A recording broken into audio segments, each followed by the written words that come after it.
नमस्कार, मी ओंकार पोटार केकेने प्रतिनिधी। आपल्या सर्वांनाच माहिती आहे की लाडकी बहीण योजना महाराष्ट्र सरकारने लागू केली आणि त्यानंतर महिलांना 3000 रुपये देण्याचा शासन निर्णय झाला होता।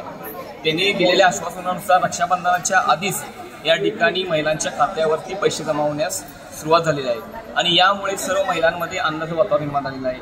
त्यासाठी बँकेमध्ये गर्दी महिलांची आता पाहावयास मिळत आहे। आपल्यासोबत काही महिला भगिनी आहेत, त्यांच्याकडून जाणून घेऊ की नेमकं त्यांना योजनेबद्दल काय वाटतंय। माझं नाव पल्लवी पाटील। सरकारने जी योजना काढली आहे त्याचा महिलांना खूप लाभ होते। त्यांना घर चालवण्यासाठी हातभार लागले आणि ज्या मुली शाळा शिकत आहेत त्यांनाही थोडाफार हातभार लागला आहे। त्यामुळे सरकारचे आभार आहे। काकी देखील तुम्हाला कसं वाटतं सरकार पैसे जमा करते तुमच्या खात्यामध्ये?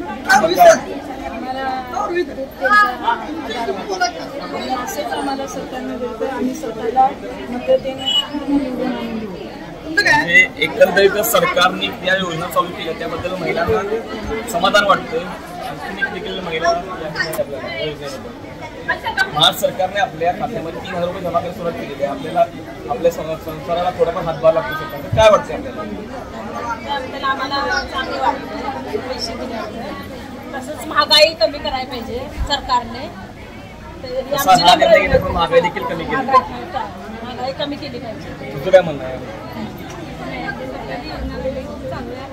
त्याबद्दल त्यांनी जे काही वाढवले टॅक्स जे लागते ते कमी केले, प्रत्येक एकावरचं टॅक्स। नक्कीच महिला वर्गाची मागणी असते की या ठिकाणी टॅक्स कमी झाला पाहिजे, महागाई कमी झाली पाहिजे।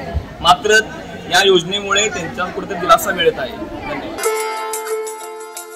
अतूट नात्याचा स्नेह गोडवा गोकुळच्या मधुर बासुंदी आणि श्रीखंडासोबत वाढवा।